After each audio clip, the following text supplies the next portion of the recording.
Les doy la bienvenida a todos y a todas. Bienvenidos a este webinar que hemos titulado A/B Testing como herramienta de mejora continua.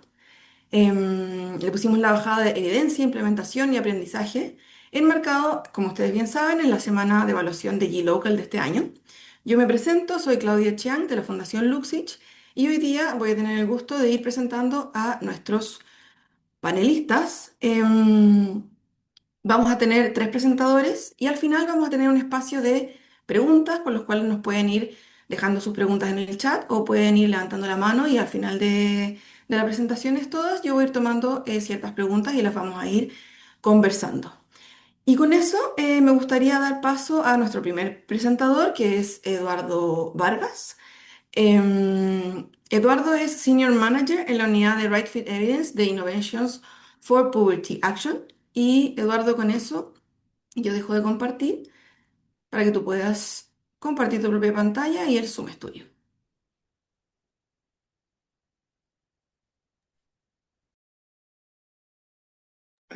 Gracias, Claudia. Muy contento de estar acá. Déjeme ver, confírmeme si ve mi pantalla, por favor. Debería estar andando ahora. Está perfecto. Súper. Y, ok. Muchas gracias por la invitación. Estoy muy contento de estar aquí con ustedes esta mañana. Como decía Claudia, mi nombre es Eduardo Vargas. Yo soy gerente senior en Innovation for Poverty Action, o IPA, como nos conocen en la región. Y para los que no saben mucho de nosotros, somos una organización sin fines de lucro internacional enfocada en generar evidencia y ayudar a las organizaciones en el sector social y en las políticas públicas para usar esa evidencia y mejorar la efectividad de los programas y eventualmente también reducir la pobreza a nivel mundial. Y como parte de este trabajo y mucho de lo que he estado haciendo en los últimos años en la unidad es ayudar a las organizaciones a cómo pueden tomar estas metodologías de experimentación rápida para poder hacer que los programas sean mucho más efectivos y mucho más, como tengan mejores retornos sociales. Y queremos compartirles un poco hoy sobre esta experiencia que vamos teniendo estos años y darles una aproximación un poco más pragmática y más estratégica de qué implica usar estas metodologías. Entonces, déjenme empezar como para motivar esta conversación y por qué esto es importante, es que está muy bien documentado que las políticas y los programas, conforme se van escalando, sufren de esta caída de voltaje, digamos. Que una vez que un piloto se evalúa en un contexto bien controlado, puede tener una evaluación rigurosa, pero cuando empieza a pensarse en escalar o con gobierno o en nuevos lugares, esta efectividad que tenía antes se va cayendo. Y la caída es significativa, es como un 50-90% conforme van creciendo, y esto suele deberse a dos problemas. Por un lado, que cuando se escala, los costos de implementar aumentan por muchas variables que son difíciles de prever en el piloto pequeño, y también porque cuando uno va escalando va perdiendo control de lo que pasa, entonces la fidelidad de la implementación cambia, entonces es natural esperar que la efectividad de los programas disminuya. Nuestra hipótesis es que las pruebas A/B o la experimentación rápida es una solución que puede ayudar a atender este problema en la caída del voltaje. Pero déjenme darles como una entrada un poco más conceptual sobre qué son estas pruebas A/B. Y en verdad son una metodología bastante sencilla. Para las personas que están en el mundo de evaluación de impacto, de monitoreo y evaluación, es básicamente una evaluación experimental, un método de experimentación en el cual uno compara dos versiones de un mismo programa y para determinar cuál de estas dos versiones es más efectiva o tiene mejores resultados sobre una métrica en específico. Ahora, este método es particularmente atractivo e interesante porque uno tiene los mejores estándares de rigurosidad. Tenemos un experimento aleatorio controlado en el ADN de este tipo de metodologías, pero al mismo tiempo está pensado en ser una herramienta que sea escalable, que puedas implementar rápidamente y de manera continua para optimizar tu programa. Y potencialmente también puede ser mucho más costo efectivo, más barata, porque la idea es que en el mejor de los casos todo esto se base en el sistema de información que ya tiene un programa como parte de sus operaciones normales. Pero déjenme dar un ejemplo para contextualizar mucho mejor esto. Este ejemplo viene de de trabajo realizado por Norman Grist y podemos pensar en un programa de tutoría por teléfono móvil. Básicamente tenemos que hay un programa de tutoría, entonces los tutores llaman a los estudiantes para poder hacerles como el acompañamiento, pero estamos pensando cómo podemos hacer que esto sea más efectivo. Entonces se revisa literatura, se ve qué alternativas existen y dicen, ¿qué tal si pensamos en una variación en la cual los cuidadores, las cuidadoras acompañan esta tutoría con los estudiantes? Entonces, agarramos a nuestro grupo de estudiantes, los dividimos en dos grupos aleatoriamente. Un grupo recibe el programa por default, que ya está funcionando, y el otro recibe esta variación que no sabemos si va a funcionar o no. Y al evaluar esto, podemos ver que en este caso en particular, la variación, tener el acompañamiento del cuidador, además de la tutoría por teléfono, tiene un efecto bastante significativo, de 0.25 desviaciones estándar. Que para darles contexto, en general, como las intervenciones de educación, se encuentra que en promedio tiene una efectividad de 0.1 desviaciones estándar. Es decir, que esto es al menos más del doble de lo que otra intervención que acompañe esta variación podría ser. Entonces, esto puede ser muy efectivo y puede ayudar a que como mejoras realmente tu operación y tu programa y que cada interacción sea mucho más, te ayuda a que tu programa sea mucho mejor. Pero el verdadero poder de esta herramienta viene en la secuenciación de estos experimentos, que no sea un evento aislado que solamente haces una vez, sino que pueda estar acompañado durante tu operación. Entonces, pensemos nuevamente en el caso de este programa de tutorías. Tú tienes un status quo en donde está recibiendo las tutorías por teléfono, entonces sabemos que el acompañamiento de los cuidadores es importante. ¿Qué podemos hacer para que esto pase más seguido? Entonces podemos hacer un primer experimento donde mandamos un mensaje de SMS a los cuidadores para que participen o para que acompañen a sus estudiantes, a sus niños cuidados. Y al hacer el experimento encontramos esto, ¿no? Como que hay una mejora de 0.1. Entonces, bien, hemos encontrado que este mensaje ayuda. Entonces, como este mensaje ayuda y es como relativamente barato, podemos pensar en escalarlo y en una siguiente iteración ese SMS con la llamada se convierte en el status quo, pero vemos que igual el efecto no es tan alto. ¿Qué podemos hacer para que esto siga mejorando? Entonces pensamos en, bueno, quizás es que los mensajes no están siendo lo suficientemente efectivos, entonces pensemos en diferentes formas de hacerlos más motivacionales y vemos y corramos este ejercicio una vez más. Y lo corremos y encontramos que en verdad no hay mucha diferencia entre hacer un mensaje motivacional y el mensaje inicial. Como realmente no cambia tanto las cosas en este caso en particular, entonces, ¿qué podemos hacer después? Bueno, pensemos en cómo hacer que en la siguiente iteración tengamos este cuidador que está a tiempo completo y ver qué mecanismos tenemos para que efectivamente el papá, la mamá, el cuidador esté al costado del niño haciendo esto. Y encontramos este efecto. Entonces, primera idea que quiero que se lleven de esta conversación es hacer esta experimentación de manera iterativa, te permite incrementar el programa, el efecto de tu programa, como la efectividad y cuánto cambio logras conforme vas avanzando. Pero hay un pie de página, digamos, que es que no todos los experimentos van a ser un éxito. Muy posible que muchas de las personas que están en este panel hayan escuchado la canción de James Blunt, You're Beautiful, pero me atrevería a pensar de que muy pocos de esta sesión han escuchado la canción 1973.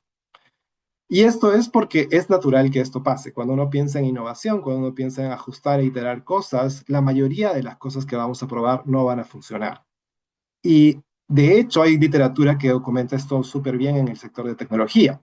Se encuentra que aproximadamente el 10% de todas las variaciones y A/B tests que se han hecho han sido efectivos y finalmente escalados. Y esto viene de casos como experimentos en Amazon, en eBay, en Google.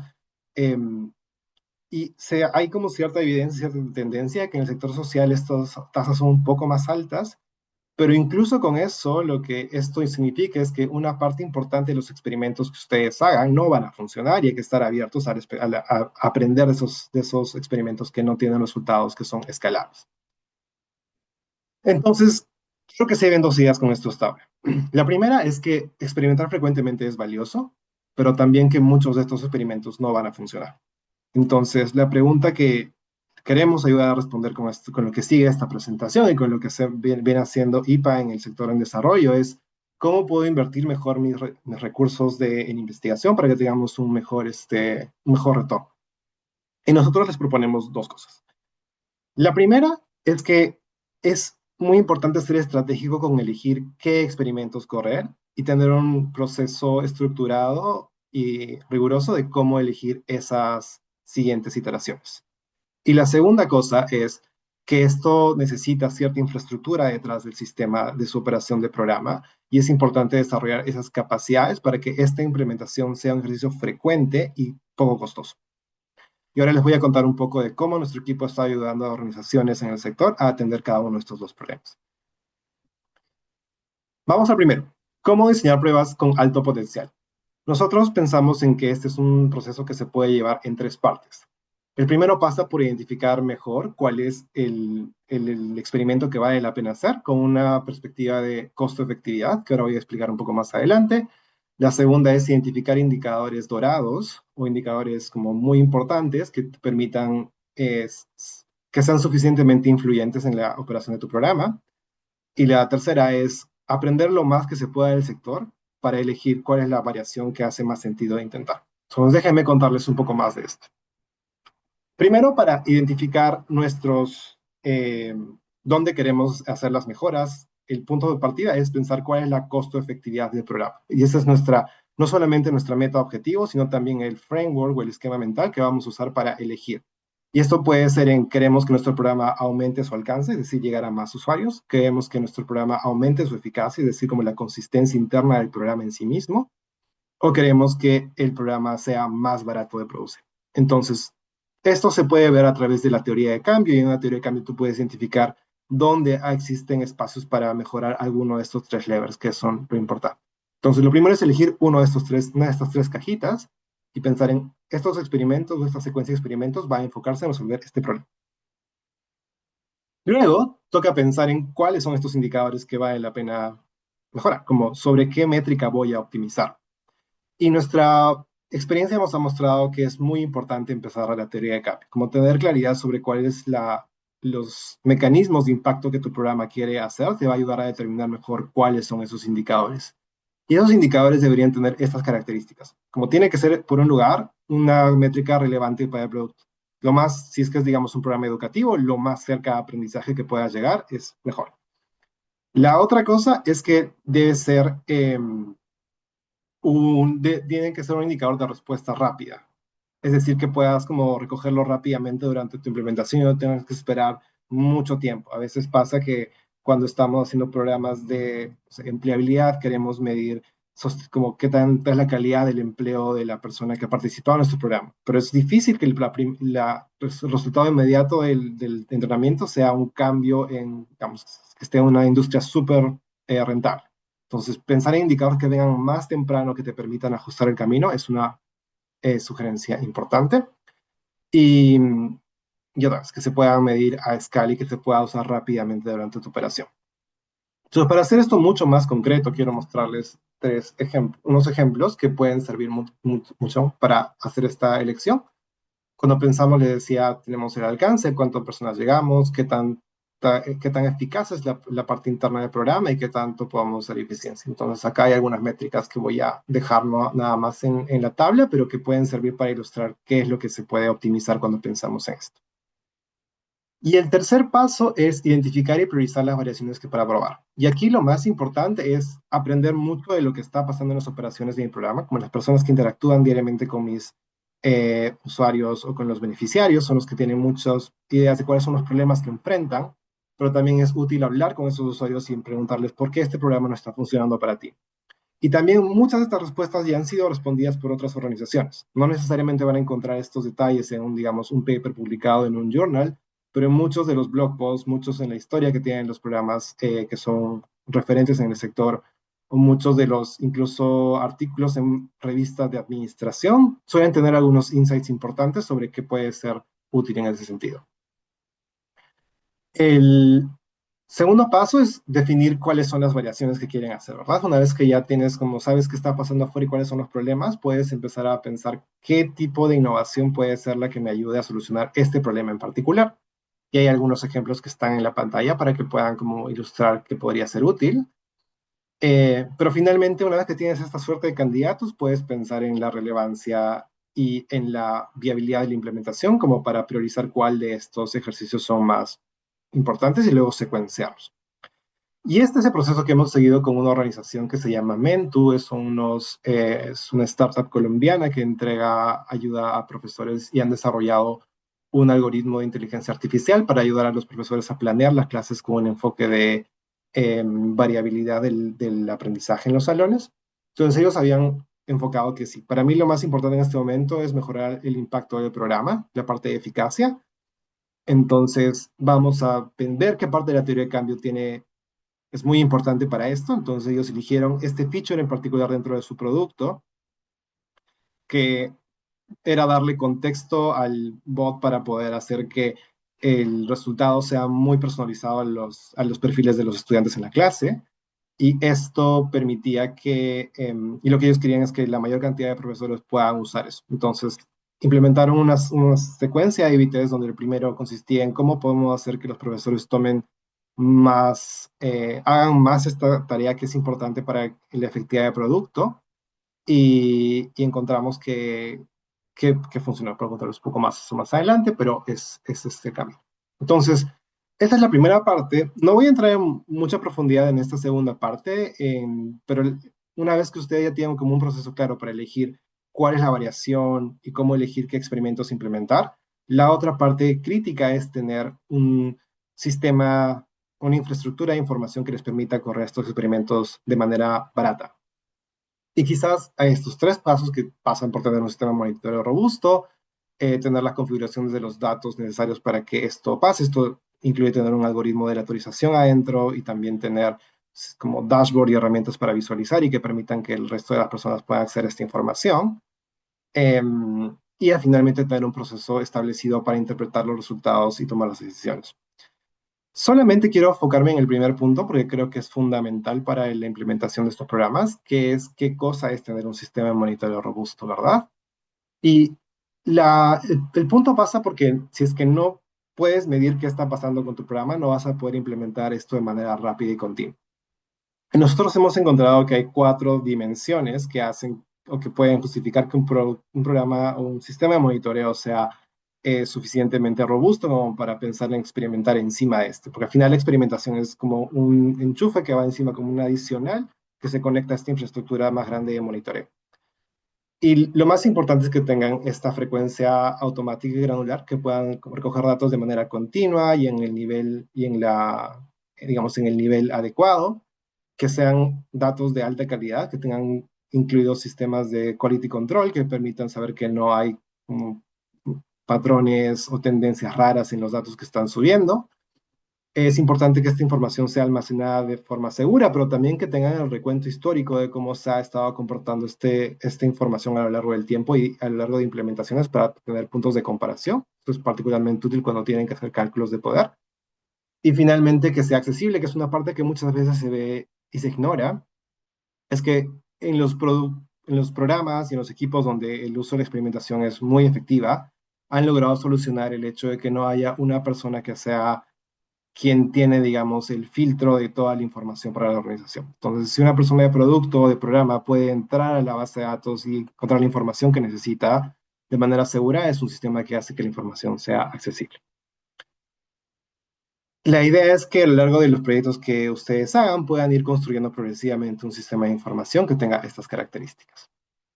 No voy a entrar en profundidad en los siguientes dos puntos, que pasa por las herramientas y también digamos, el proceso más estandarizado para hacer sentido de estos datos y cómo se puede llegar a tomar una decisión. No sea solamente un resultado que se queda afuera, sino que hay una decisión que se desprende de este proceso. Pero igual les voy a dejar la presentación para que la puedan ver después. Em, pero entonces, algunas ideas que quiero que se lleven al final de esta sesión. La primera es que experimentar es rentable. Como hay muchos retornos y está demostrado por experiencia de implementadores y también y por lo documentado en la investigación, que hacer experimentos rápidos y de manera continua es probablemente la manera más efectiva de hacer que tu programa funcione bien. La segunda cosa es que estos programas estos experimentos van a fallar. muchos de estos no van a resultar porque es parte natural del proceso de innovación y de testeo. Y solamente va a hacer sentido que puedas hacer estos experimentos seguidos si es que tienes esta infraestructura que te permite hacer que los experimentos sean baratos. Y el tercer punto, que es un poco lo que acabo de decir, es que hay retornos muy altos de construir estos sistemas de información que te permiten monitorear de manera recurrente, de manera rigurosa, porque finalmente cualquier ejercicio de investigación va a depender y va a estar anclado de ese proceso. Como muchos de los estudios más caros o de las evaluaciones de impacto más rigurosas tienen un costo alto, no necesariamente porque sean caras, sino porque no existían estos sistemas de información subyacentes que permiten que la información esté disponible para los investigadores, pero sobre todo para los que toman decisiones si quieren mejorar el programa. Mucha de esta experiencia está documentada en esta guía que hemos publicado hace unos meses, entonces les dejo el QR y si tienen alguna pregunta pueden escribirme, este es mi correo, y además también está la dirección de la iniciativa en tecnología, que estamos haciendo muchos de estos experimentos y trabajo con el sector. Entonces me pasó un par de minutos, pero contento de tener cualquier pregunta o duda que tenga. Muchas gracias, Eduardo. Con eso, si te puedo pedir, dejar de compartir, así le damos el paso a Marisa. Marisa es directora de evaluación en la Fundación Luxich y nos va a hablar desde la práctica todo lo que tú nos acabas de comentar, cómo lo he estado haciendo desde la fundación. Dale nomás, Mari.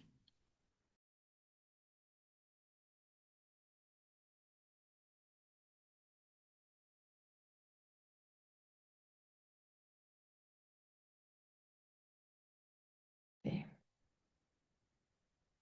Hola, ¿se ve bien la presentación? Sí, se ve perfecto. Perfecto. Muchas gracias. Primero que nada, muchas gracias a todos por estar aquí presentes en este seminario. Estamos muy contentos de poder compartirles nuestra experiencia y poder contar también con la participación de Eduardo y de Julia para colaborar eh, en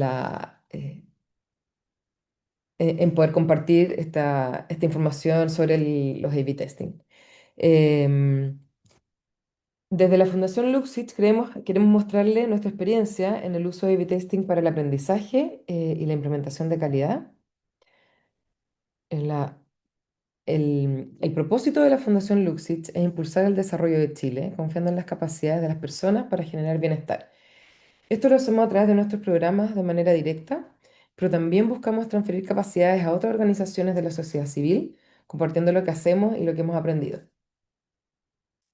Esto nos motiva a poder realizar este seminario y compartirles primero cuál ha sido nuestra experiencia en el marco de nuestro modelo de trabajo y contarles que en la Fundación implementamos programas sociales y apoyamos de manera directa a personas y comunidades en Chile.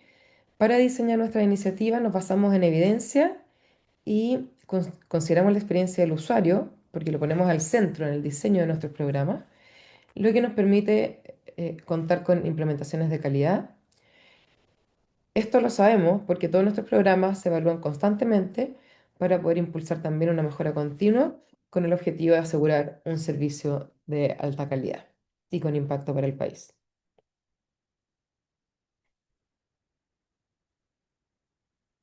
Esta experiencia, de todas maneras, nos ha planteado un desafío que les queremos compartir hoy día como motivación, que es cómo evaluar con rigor y con agilidad.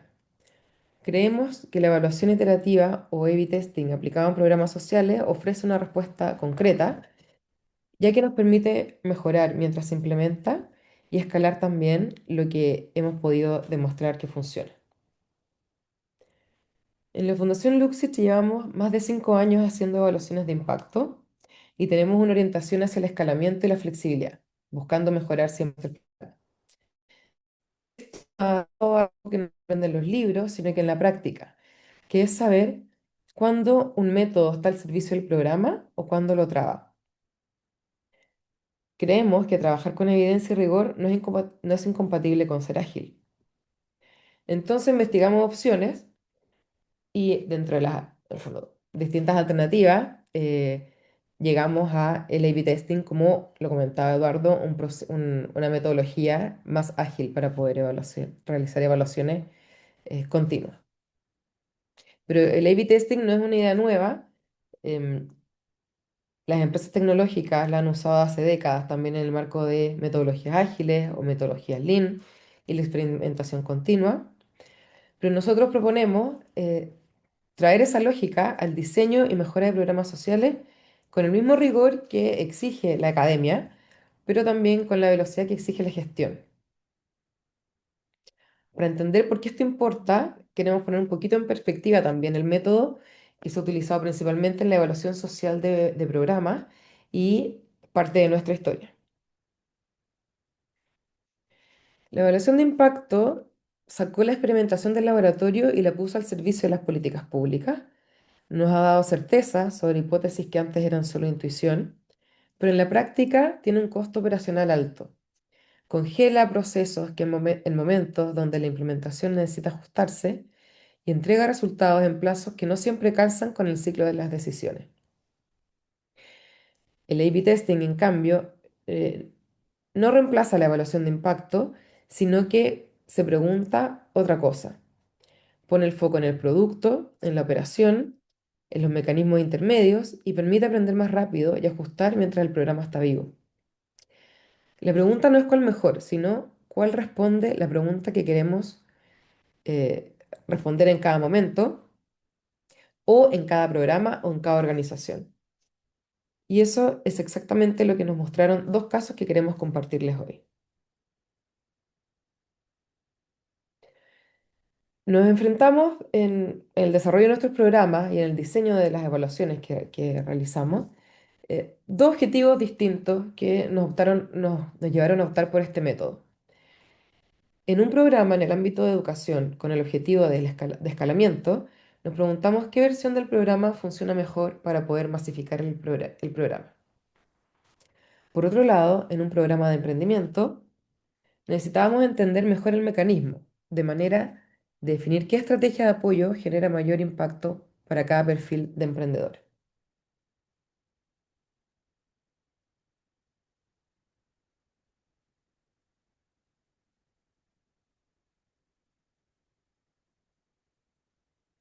Bueno, el programa de aspiraciones sobre el futuro tiene, em, que desarrollamos en el ámbito de la educación, tiene como un problema central que los estudiantes de contextos desaventajados tienen menor probabilidad de ingresar a la educación superior y trabaja directamente en institutos técnicos profesionales entregando información a los estudiantes. El programa en su diseño original, que vamos a ver, ha ido variando en la forma, no así en los objetivos y en la información que se entrega, tiene dos componentes que se entregan a estudiantes de cuarto medio. Un componente liviano o low touch que consiste en un set informativo donde se entrega información sobre los beneficios para acceder a educación superior, fechas relevantes para la postulación, así como información sobre financiamiento. Sobre todo en Chile, en el contexto de la implementación de la gratuidad, era un elemento que nos dimos cuenta que también la mayor parte de los estudiantes de estos establecimientos no tenían esa información disponible. También se les entrega una carta personalizada con información de programas de estudios de interés, basado en información que levantamos en una línea de base que realizamos en todos los estudiantes. Y por otra parte, tiene un componente de mayor intensidad que consiste en realizar mentorías. Estas mentorías se realizan de manera grupal, donde mentores brindan a un grupo reducido de estudiantes de cada curso, mediante sesiones presenciales y contactos vía telefónica, la entrega de información adicional y también de motivación y apoyo, que es algo que vimos en el diseño del programa como parte importante de las causas a veces de no acceder a la educación superior. Entonces, queremos mostrarles primero cuál fue el proceso de iteración que vivimos en aspiraciones. En primera instancia, realizamos una evaluación de impacto con dos grupos de tratamiento. A un grupo le entregamos el set informativo y a otro grupo en otro grupo implementamos las mentorías presenciales y también se entrega el set informativo. Como resultado de esta evaluación de impacto, encontramos resultados positivos en el componente que incorporaba mentoría, con un aumento de casi 5 puntos porcentuales en la probabilidad de ingresar a educación superior al primer año de egreso del establecimiento y de hasta 7 puntos porcentuales en la probabilidad de ingresar a la educación superior al segundo año. Viendo la magnitud de estos resultados, con el objetivo de escalar o masificar el programa, revisamos la estrategia. Por un lado, diseñamos mentorías grupales y presenciales con estudiantes universitarios voluntarios, de manera de poder reducir ciertos costos y poder atender a una mayor cantidad de estudiantes de los institutos.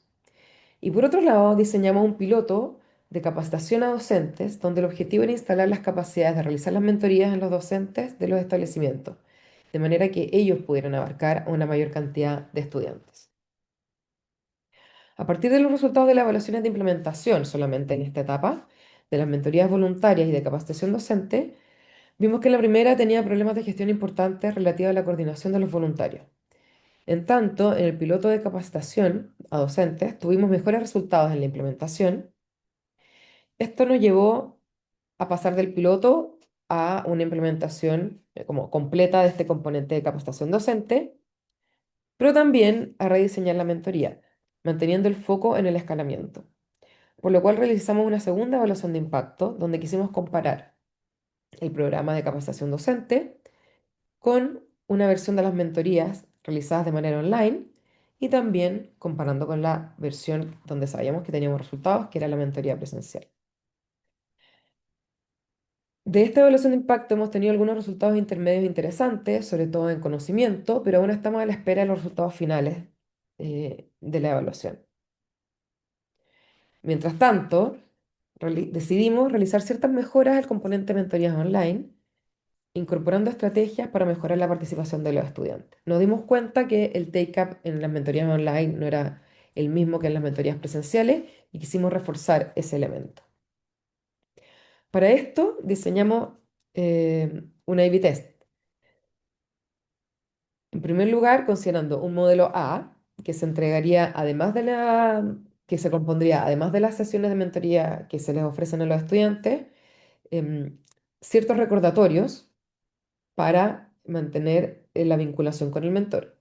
Y un modelo B, donde además de los recordatorios, para reducir fricciones de comportamiento en los estudiantes, lo que puede limitar sobre todo el agendamiento de la sesión con el monitor, se diseñó una intervención tipo empujoncito o nudges, que aparece en la literatura a veces, por medio de un agendamiento automático en el que se les ofrece a los estudiantes una cita para la mentoría, la cual, por supuesto, siempre es necesario confirmar, pero se trata de resolver esa iniciativa que puede ser más limitada por parte de los estudiantes. ¿Qué aprendimos en este proceso? Teníamos evidencia a partir de una evaluación de impacto inicial que validó el núcleo causal. Luego realizamos un A/B test que nos permitió aumentar la eficiencia en la evaluación de opciones alternativas. Y en este contexto nos damos cuenta que esta herramienta nos permite iterar en distintos modelos de escalamiento. Por otro lado, en el caso de emprendimiento, el objetivo estaba centrado más en el mecanismo. Necesitábamos entender qué estrategias de apoyo genera mayor impacto en distintos perfiles de emprendedores. En emprendimiento, nuestro programa más grande durante muchos años en la fundación fue Impulso Chileno, que entrega financiamiento y capacitaciones, inf- perdón, que entrega financiamiento, capacitaciones técnicas impartidas por el cuerpo académico de una universidad, una facultad de administración, y mentorías individuales a los emprendedores participantes del programa.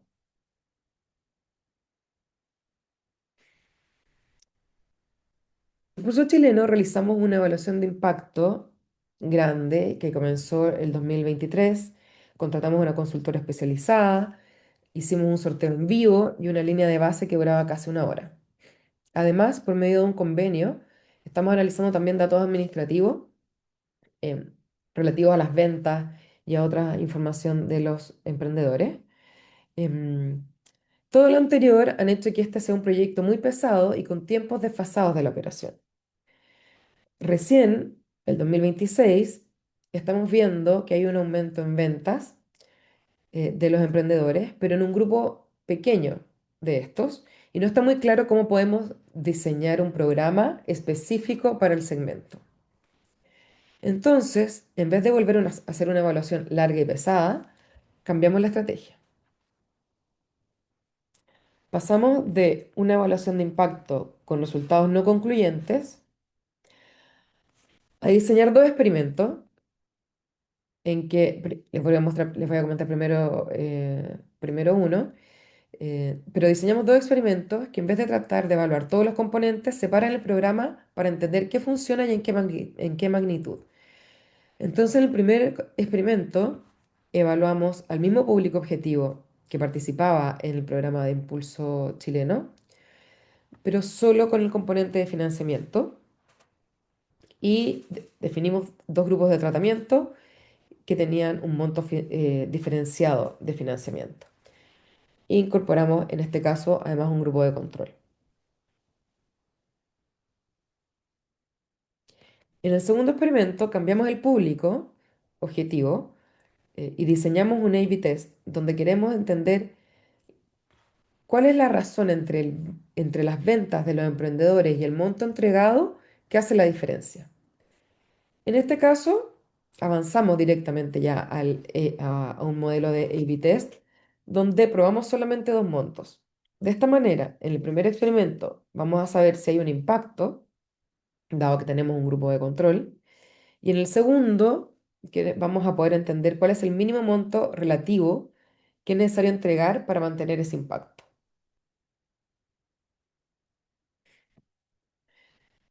En este caso, los aprendizajes derivan del contexto de cada programa y de la experiencia de evaluación que hemos tenido. En el caso de emprendimiento, después de una experiencia con una evaluación de impacto, donde no hemos logrado obtener información para tomar decisiones en los tiempos que exigen los programas, lo que aprendimos fue valorar lo que nos importa. Separamos los componentes y en vez de tener tres componentes, estamos evaluando solo el financiamiento y cuánto es relevante para que para los grupos de emprendedores con los que trabajamos. En la misma línea, probar un solo componente creemos que es probar y estar dispuesto a errar en chico o en pequeño. Probar algo que es liviano y si eso funciona, luego escalar. Entonces, todo este proceso de aprendizaje que también ha sido iterativo para nosotros, em, nos permite ver que probar en pequeño y en ciclos nos ha permitido perder el miedo a los resultados y concentrarnos en las mejoras del proceso y de la implementación de nuestros programas. Por esto creemos que el A/B testing es una herramienta útil para aprender y para mejorar la calidad de nuestras intervenciones y quisimos ponerlo también como en común para colaborar con el ecosistema. Muchas gracias.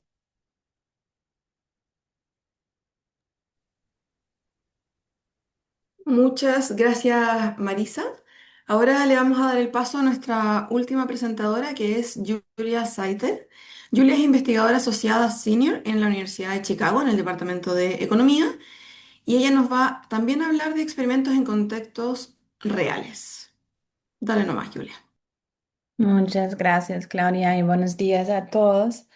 Bueno, entonces les quiero hablar sobre dos papers que hicimos en conjunto con el equipo de July. Entonces tienen diferentes investigadores que sí están asociados a la Universidad de Chicago, pero también a otros, pero lo más importante es que son de July. O al menos algunas de ellos. Ok, entonces lo que quiero mostrarles primero es un paper que llamamos el Nudge de los 100 millones de dólares. Después vamos a hablar un poco sobre integración de migrantes y los impactos en el desarrollo en los países de origen. Y después quiero concluir cómo podemos construir vínculos más fuertes de la investigación y las organizaciones que implementan para hacer políticas o programas que nos sirven a todos.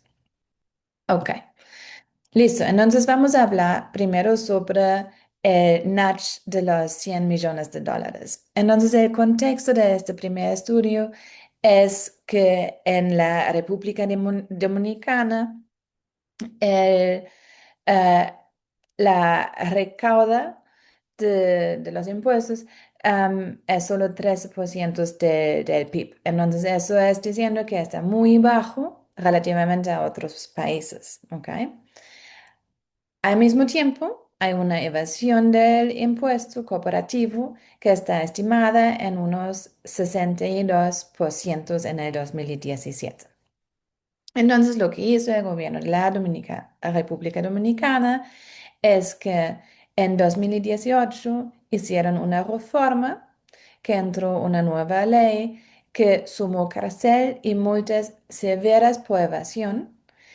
Y esa reforma estaba ampliamente discutida en los medios. Entonces, muchísima gente sabía, pero el gobierno tuvo una pregunta y la pregunta con cual colaboraron con los investigadores Holzlist, Sentner, Carosa y Sentner era, bueno, si haces una política nueva, una reforma, ¿cómo lo comunicas a la gente, en este caso particular, a las empresas que te interesan, am, para reforzar el impacto de la reforma o para asegurar que la reforma funciona? Entonces, am, la pregunta que tenían es, ¿pueden mensajes de bajo costo a escala mover el cumplimiento incluso de las empresas más grandes? ¿Ok? Y escribieron un paper que fue publicado en el 2023 en el Journal of Public Economics. Y voy a mostrarles el experimento en este momento. Entonces, aquí la reforma principal, lo repito, es que proporcionar información inexacta en la declaración de impuestos podría ser castigado con prisión. Ok, entonces el diseño tenía una lógica basado en la teoría económica con diferentes modelos que no les voy a explicar, pero que aquí la idea es, ok, podemos utilizar la economía, la teoría económica para diseñar intervenciones que son un poco diferentes de lo normal que uno se puede inventar intuitivamente. Hicieron un test con 56.310 empresas y se les mandó el mismo recordatorio de plazo y lo único que cambió al azar, entonces aleatoriamente, fue una frase. ¿Ok? Hay tres familias de mensaje. El grupo de control solo es el recordatorio de plazo normal que toda la gente recibe. Hay un grupo que es sobre comisión, entonces aquí la idea es que decir que informar mal es una decisión voluntaria, no un descuido, ¿ok? Entonces la frase era, como pueden ver, informar mal puede verse como una decisión voluntaria, no un olvido. Am, Hay una frase que habla sobre divulgación pública, entonces era los detalles de la sanción impuesta constituirían información pública accesible para toda la población que tiene la idea que si tú no pagas, los otros saben y ver si hay un factor de presión social aquí. Y el último grupo era información sobre la multa de cárcel muy fuertemente, ¿ok? Proporcionar información inexacta en la declaración de impuestos podría ser castigado con prisión. Ok. Lo realmente novedoso de este estudio es que incluyeron toda la distribución de tamaños de empresas. ¿Ok? Entonces, la literatura previa típicamente enfocó en intervenciones sobre empresas pequeñas y medianas. Aquí estamos interesados en los más grandes también, porque 84% del impuesto corporativo lo pagan el 20% más grandes, ¿ok? Y más que 600% de los impuestos pagos vienen de apenas de los 1% de las empresas, ¿ok? Entonces, básicamente aquí la idea es, ¿se puede hacer para que los más grandes pagan la, los impuestos que ganan son un montón? Ok, entonces el resultado principal. Si leemos este gráfico de izquierda a derecha, lo que vemos es que la comisión sola hace casi nada. Entonces solo dice, mira, tú hagas una decisión activa aquí, no hace nada. Divulgación pública tiene algún efecto, pero es relativamente pequeño, pero sí funciona, si te dice, mira, eso va a ser público. Solo hablar del CASEL, que probablemente sería la información intuitiva que nosotros escogeríamos, sería sí tiene un impacto y aumenta los impuestos, pero lo que realmente funciona, y este efecto es enorme, es combinar la información del CASEL con la información de la comisión. Hagamos los cuentas de cuál es el rendimiento de esta intervención tan barata, porque al final es solo cambiando una frase en una carta que estás enviando igualmente, es que ellos lograron aumentar la recaudación o la recaudación adicional total fueron 184 millones de US dólares, que son más o menos 0,22% del PIB del año 2018. De estos 184 millones, 150 millones vienen de las empresas más grandes. Entonces, esas empresas que antes eran excluidas de estos estudios y que no los pensamos mucho porque pensábamos que no vale la pena intentar intervenir en ellos. Lo importante aquí es el canal, es que el efecto no es que más empresas declaren, sino que dejan de reportarse exentas, ¿ok? Entonces, aquí la amenaza creíble de Cassel fue lo que movió la aguja, específicamente cuando los dijimos que tipo, mira, vas a Cassel porque eso es tu decisión, entonces esta parte de comisión. Ok. Entonces, lo que yo quiero que ustedes se llevan como profesionales y que trabajan en estas instituciones y organizaciones es que el contenido del mensaje importa más que el mero contacto, ¿ok? Entonces, cambiar una frase a costo casi cero tiene efectos enormes. El segundo punto es que las empresas grandes también responden para no descartarlas y estas intervenciones comportamentales, como nosotros decimos, o tipo intervenciones que utilizan la economía comportamental, funcionó como un complemento de una reforma real y creíble y no como un sustituto. ¿Ok? Listo. Entonces, aquí de los impuestos pasamos a la migración. Y esto llamamos del destino al origen. Entonces, este es un paper con Batista, Bonet, Caso y Saite, que soy yo, que en este momento estamos publicando. Y lo que tenemos aquí es un contexto, que el contexto es Portugal, que tiene un montón de migrantes y un grupo grande de migrantes viene de Cabo Verde. Entonces, los caboverdianos en Portugal tienen, bueno, indicadores peores de integración, de mercado laboral, etcétera. Lo que nosotros hicimos es una intervención de muy bajo costo, en el sentido que construimos una app que no hace más nada que proponer información práctica para los migrantes capverdianos en Portugal sobre categorías o áreas que son importantes para la integración. Entonces, empleo, regularización, salud y vivienda. Nuestra idea era que toda esta información en principio está accesible públicamente pero está en varias websites del gobierno o de las diferentes organizaciones. Siempre tiene un lenguaje relativamente complejo, porque obviamente es un lenguaje am, legal. Tiene un montón de artículos y referencias de políticas, etcétera. Y esta intervención que nosotros tenemos, la app que se llama Moravesa, que es una palabra de Cape Verde que significa bienvenido y inclusividad, am, hace para que los migrantes tengan acceso directo y más fácil a la información que les importa. La muestra aquí son 405 migrantes relativamente recién llegados y adicionalmente, y ese es el novedoso del paper, hablamos con sus contactos cercanos en Cape Verde, ¿ok?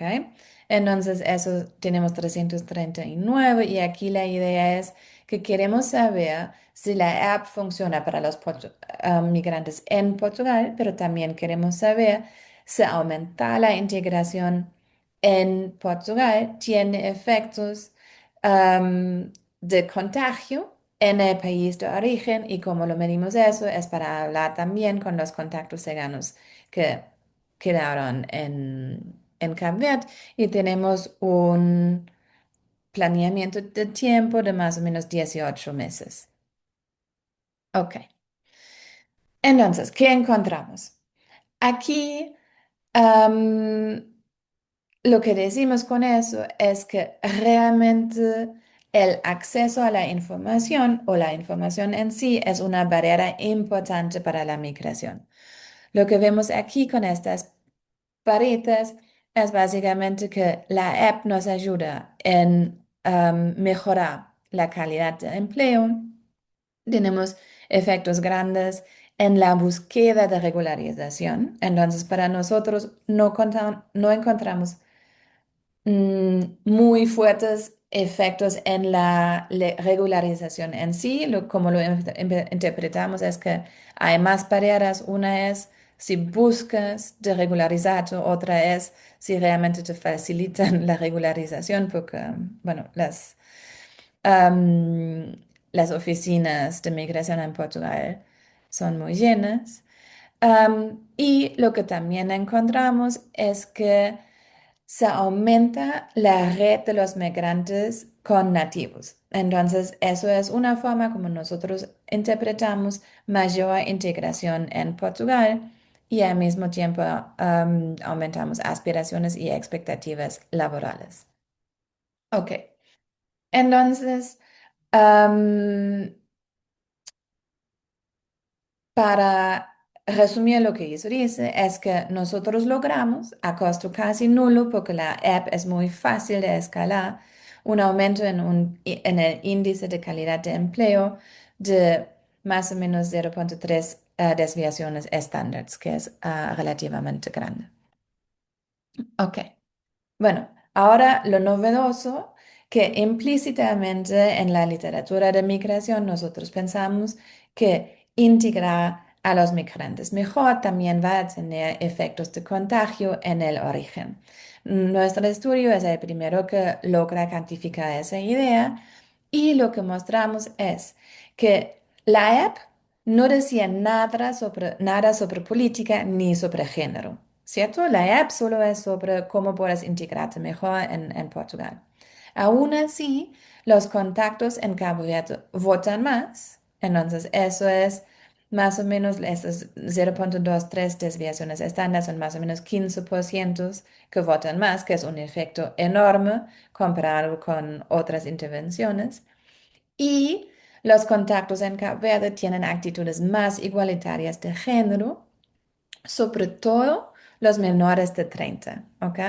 Entonces eso también es un efecto grande que digamos, mira, ok, vamos a integrarte mejor en Portugal, que es un país que tiene una igualdad de género relativamente fuerte, porque la mayoría de las mujeres trabaja, tiene todos los derechos, etcétera, y funciona para, bueno, tenemos lo que nosotros llamamos remesas sociales, ¿ok? Lo que hacemos en el paper es que descartamos remesas de dinero, ingresos o la frecuencia de contacto. Eso no cambia. Lo que sí cambia es el contenido de la comunicación. Eso en la literatura se llama remesas sociales y lo que significa es que los migrantes mejor integrados transmiten normas y instituciones que se absorben en el destino. Am, y eso es importante para una intervención tan barata en ese sentido. Ok. Entonces, lo que quiero que se lleven es que lo primero es el impacto de la evaluación, que digamos, mira, si la información y el acceso a la información es una barrera de primer orden para la integración de, de- de migrantes y si es posible construir apps muy simples que ayudan para la integración laboral y legal.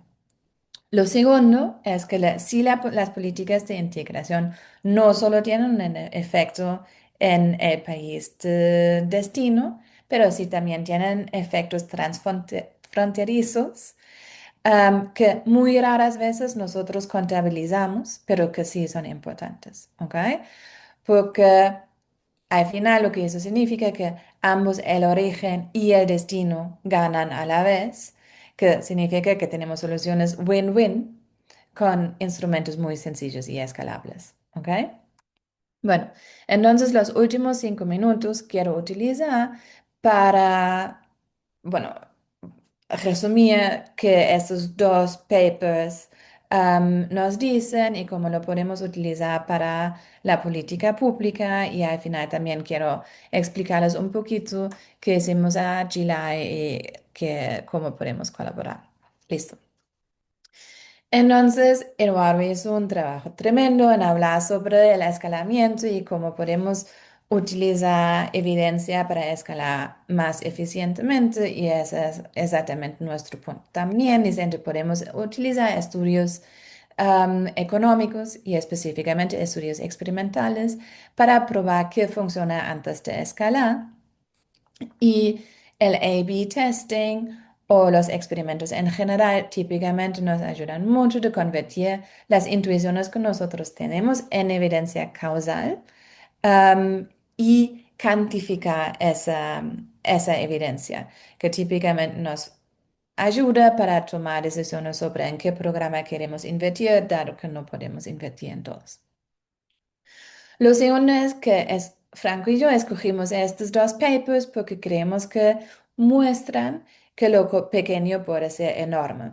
Entonces aquí es una frase que se cambia, una app que nos ayuda a distribuir información de una forma más fácil y lo que tienen en común son intervenciones de muy bajo costo que sí podemos diseñarles, informados de la teoría económica, eso nos ayuda a encontrar las políticas de primer orden que deberíamos trabajar.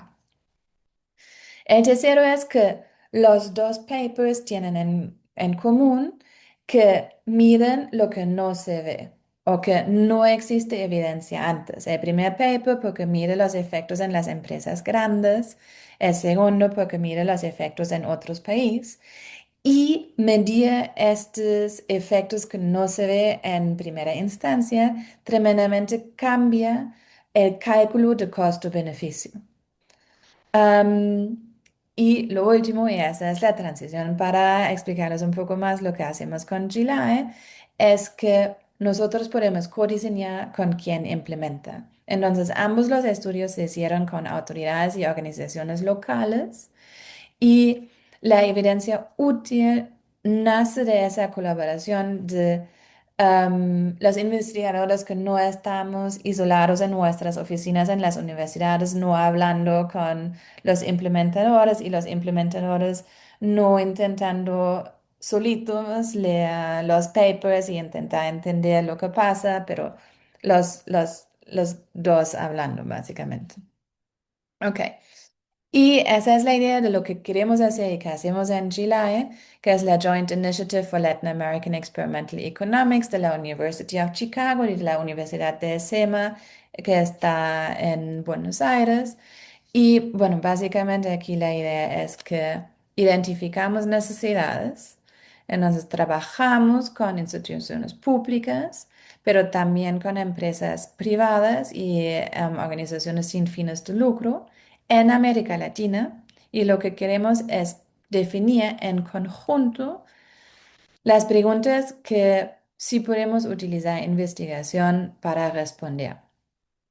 Entonces nosotros como equipo y la experiencia que tenemos como investigadores típicamente está basado en la economía conductual y experimental.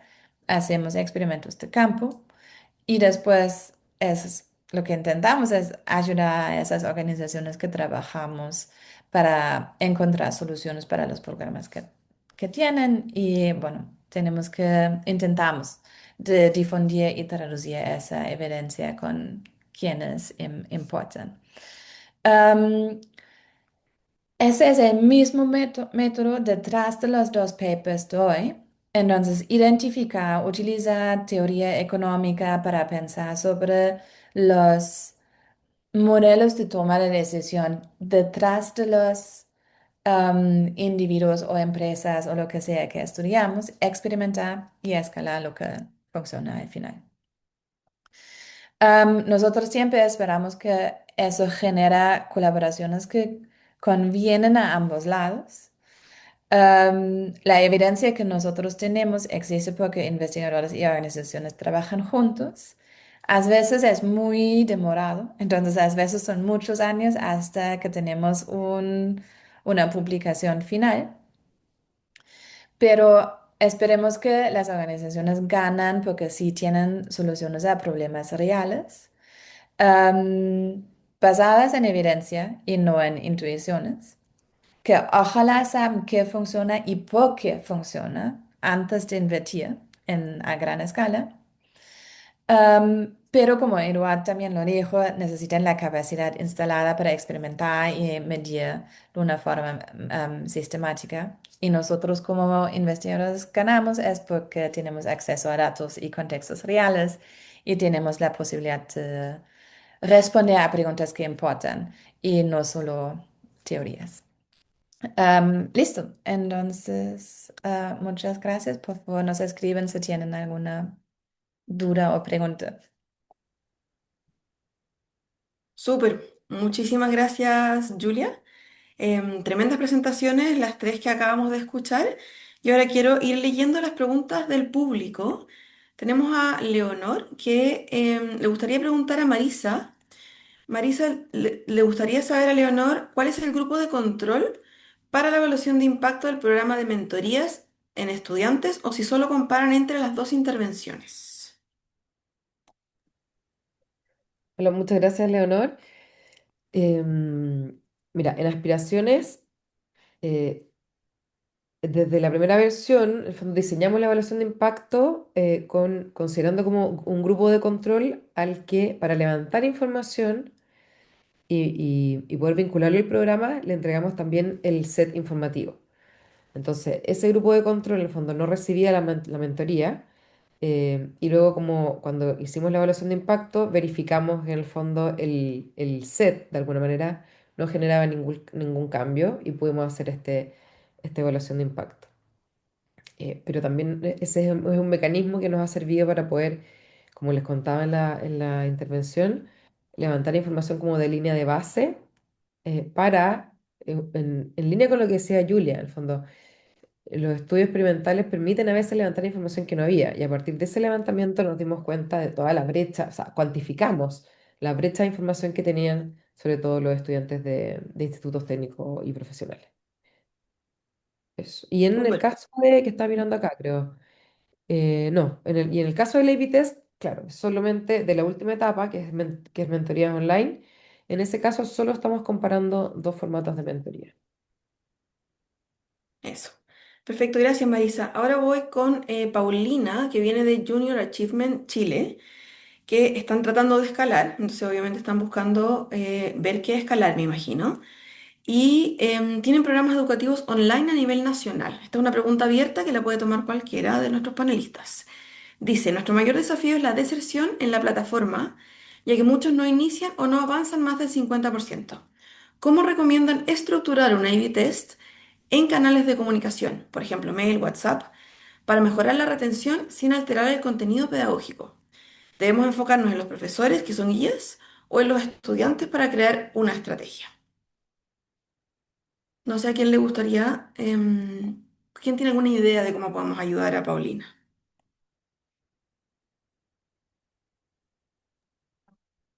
Puedo contarles un poco de la experiencia que hemos tenido. Mucho del portafolio nuestro también es con organizaciones en tecnología que están tratando de, digamos, escalar estos programas digitales. Y la verdad es que la respuesta depende demasiado de quiénes son los usuarios que están en tu portafolio, ¿no? Quiénes son finalmente los que van a recibir esta mentoría. Entonces, pero sé que esa respuesta no es útil, porque un depende nunca es útil.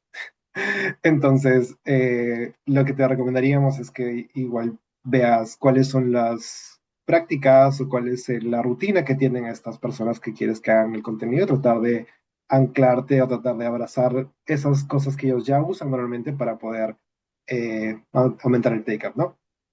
Entonces, probablemente si son personas chicas, el email no necesariamente sea la mejor opción porque van a estar más atentos al WhatsApp o al celular.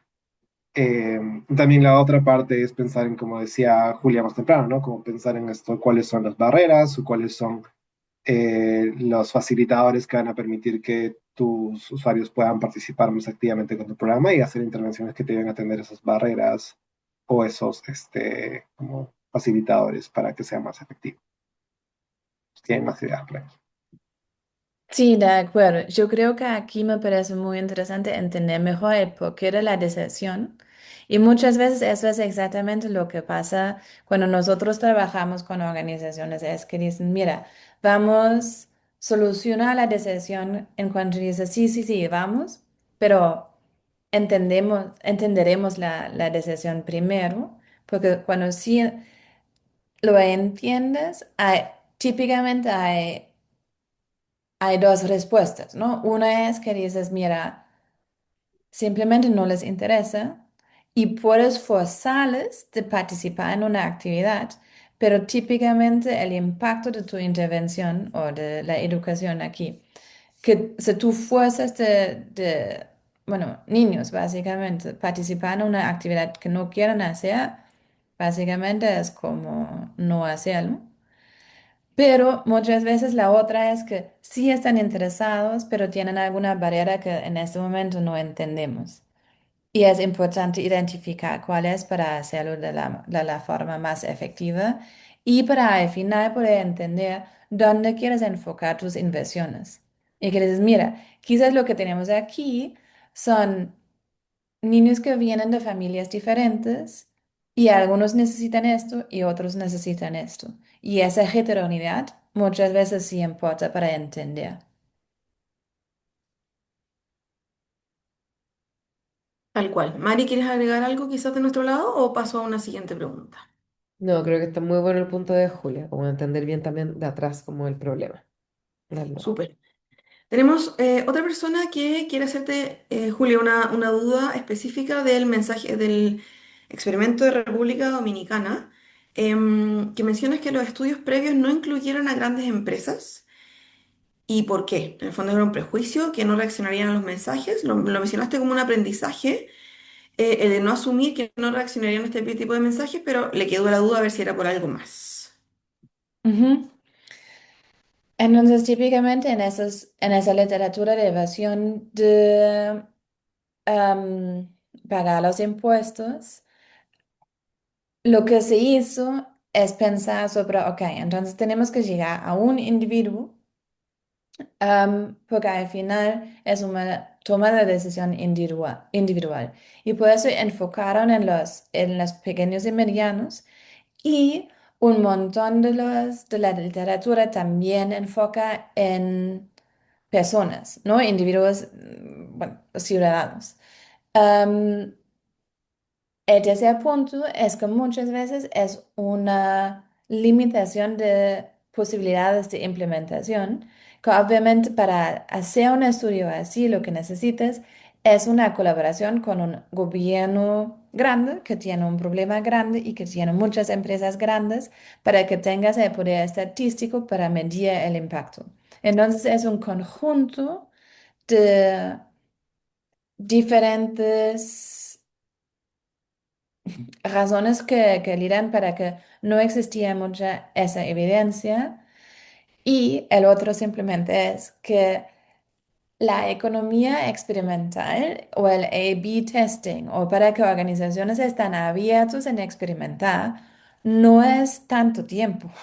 Entonces, simplemente no existe mucha evidencia porque no quiere decir que estamos en el inicio, pero todavía tenemos un camino muy largo para que más organizaciones y gobiernos y instituciones sí hacen experimentos y A/B testing porque no tienen la experiencia. Y nos falta un montón de evidencia sobre cosas que intuitivamente serían am, muy obvios, pero que simplemente no tenemos los datos porque no es fácil encontrar instituciones que quieran colaborar y, bueno, experimentar. Tal cual, por eso estamos acá muchos de nosotros hoy día. Oye, Julia, de nuevo una pregunta para ti específicamente del tema de recaudo de impuestos.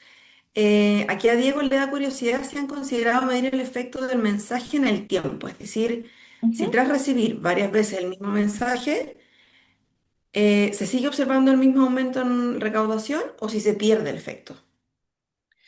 Yo creo que el equipo de este paper sí están trabajando en un nuevo experimento para entender exactamente esta pregunta, porque desde la teoría podemos pensar las dos cosas, ¿no? Que uno es que, mira, yo voy a recibir este mensaje 4 veces y ya no me importa, o que yo digo sí, que eso es un refuerzo del mensaje inicial.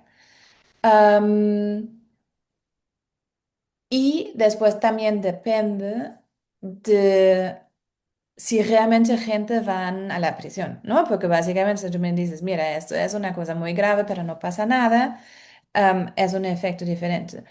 Pero sí, es exactamente esa la idea que las dos cosas pueden pasar y sin experimentar o sin hacer un estudio, no sabemos qué pasará. Yo creo que sí ya están haciendo el experimento, pero honestamente no sé completamente. Perfecto, ahí les preguntaremos en algunos años probablemente cómo Ajá. van con la segunda parte. Em, Quizás quería hacer una pregunta que me hicieron por interno, aquí uno tiene otros canales, para Eduardo. Eduardo, aquí habían varias organizaciones relativamente pequeñas que están buscando evaluar. ¿Qué tips tienes tú para dar el primer paso? En el fondo, uno quizás organizaciones que no han hecho nunca un A/B test, ¿cómo partir? ¿Hay algo en lo que deberían enfocarse? ¿Hay algo que hay que hacer más? ¿Algo que hay que hacer menos? Sí, esa es una pregunta súper importante. Y siempre pensamos que los fundamentos para hacer este tipo de ejercicios es primero tener una muy buena claridad de qué es lo que tu programa quiere hacer, tener claro cuáles son los objetivos finales, que eso es relativamente sencillo, pero más importante, cuáles son estos, digamos, resultados tempranos que están suficientemente cerca de tu operación como para saber que cualquier cambio que aparezcan en estos resultados se debe a tu programa, pero al mismo tiempo que sean suficientemente significativos para el resultado final que quieres hacer. Como este es punto medio donde encuentras resultados tempranos, es crítico identificarlo bien, y para esto es muy útil tener una teoría de cambio bien estructurada que te permita como mentalmente tener un modelo lógico claro que te ayuda a saber cómo está haciendo tu programa cambio. Y digamos que el segundo punto que es súper importante es empezar a construir estos sistemas de monitoreo. No se trata de tener, digamos, una línea base y una línea de salida y ahí se acabó el asunto, sino que donde tienes más retorno y más valores, poder tener este proceso recurrente que a través de tus operaciones se van recolectando información que es útil para el programa, que te permite informar si está siendo efectivo la implementación, si está siendo fiel a la implementación. Y este es un punto que no es nada sexy, como nadie te vende, haz un sistema de tubería que te deja que la llegue. Nadie le presta atención a eso, pero todas estas cosas como más atractivas, donde está el retorno, en verdad descansan en que esta tubería exista. y es importante tener esa tubería armada. Entonces, priorizar estas dos cosas, tener claro cuál es tu modelo de programa, cómo es que tu programa hace cambios, y segundo, tener un sistema de información que te permita validar que ese programa, que ese modelo teórico esté funcionando. Perfecto. También me quedó una pregunta que fue respondida, pero que también queríamos leerla en caso que alguien no haya visto la respuesta de Eduardo. En el fondo, tenemos un asistente que nos pregunta, hablando de hacer muchos experimentos y saber que algunos tienen que fallar sí o sí, ¿cuántos? ¿Cuál es la proporción de los experimentos que fallan para tener expectativas realistas al momento? Eduardo, tú aquí lo escribiste, pero quizás pueda haber un doble clic acá que nos quieras compartir. Sí, sí, esto es una pregunta bien importante también porque muchas veces uno piensa que va a encontrar la cura a la enfermedad en un primer intento. Como si ustedes ven, digamos, de cuántos medicamentos se prueban para que finalmente llegue algo a nuestras manos. O si incluso piensan, no sé, en la invención de el foco, el envío de la luz, ha pasado muchas variaciones y muchas iteraciones para poder llegar a ese modelo. Entonces, es más, es menos como este programa falló y es más, esta variación falló dentro de mi programa que está ayudándome a construir el programa más grande. Pero para responder puntualmente a la pregunta, la literatura y la experiencia en el sector privado dice que entre un 10 y 20% son los resultados que son efectivos. Entonces, la mayoría de las cosas fallan en el sector privado. Esto tiene que ver también con la cantidad de experimentos que puedes hacer, ¿no? Tiran 10.000 experimentos cada, no sé, 2 meses, 3 meses. Entonces, y conforme vas mejorando tu programa, también, digamos, la probabilidad de encontrar una mejora significativa grande va bajando porque ya estás llegando a la versión más madura del programa, ¿no? Entonces, es por eso que en el sector social se tiende a pensar que esta tasa es un poco más alta, pero igual no va a ser una tasa gigantesca. Y esto me lleva al segundo punto que ponía en mi comentario, ¿no? No hay que perder de vista la otra cara de la moneda, que es que los retornos suelen ser altos. Y ahí puse dos referencias en el comentario que puedo pasarlos en texto también, que es, hay experimentos publicados en revistas como revisadas y como de alta calidad que encuentran que esta iteración genera mucho impacto. Entonces hay un experimento que, si no me equivoco, hacen 3 iteraciones de un programa. En cada programa encuentran un problema de implementación, en la siguiente ronda lo ajustan y en la siguiente ronda lo ajustan una vez más y comparas programa versión 1 con versión 3, hay un incremento en efectividad de 4 veces. Entonces, un crecimiento brutal, es muy grande, pero claro, pasa por tener esta infraestructura de datos que te permite hacerte estas preguntas, que te permite saber cuáles son las posibles opciones y también finalmente medir qué está funcionando y qué no está funcionando. Sí, Claudia, Buenísimo. justamente, gracias Eduardo, creo que justo con lo que estaba cerrando, creo que es un poco la idea central también del seminario de hoy, que en el fondo sabemos que van a haber fallos, puede ser una tasa que conocemos, pero justamente por eso, como que el A/B test o las evaluaciones más livianas nos permiten poder evaluar en contextos más reducidos, con poblaciones o con grupos más específicos.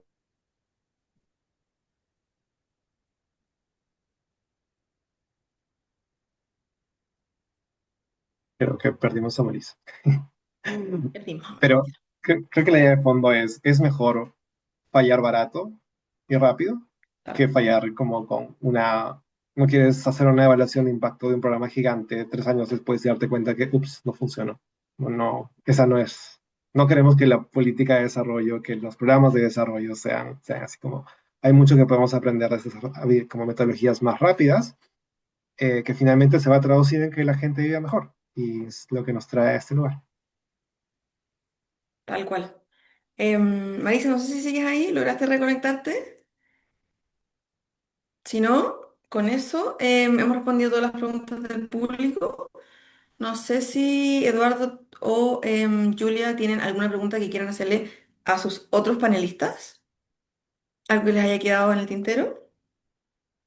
Todo bien, entonces por ahí. Entonces, paso nomás a agradecerles a todos y a todas por haberse conectado. Tuvimos una altísima participación. Tremendos los recursos también que nos dejaste, Eduardo, en el chat. Si alguien no los ha logrado ir a recuperar, este es su momento. Y con eso cierro el seminario. Muchas gracias por estar acá. Y cualquier cosa, ya tienen nuestros contactos y podemos seguir la conversación en otras instancias.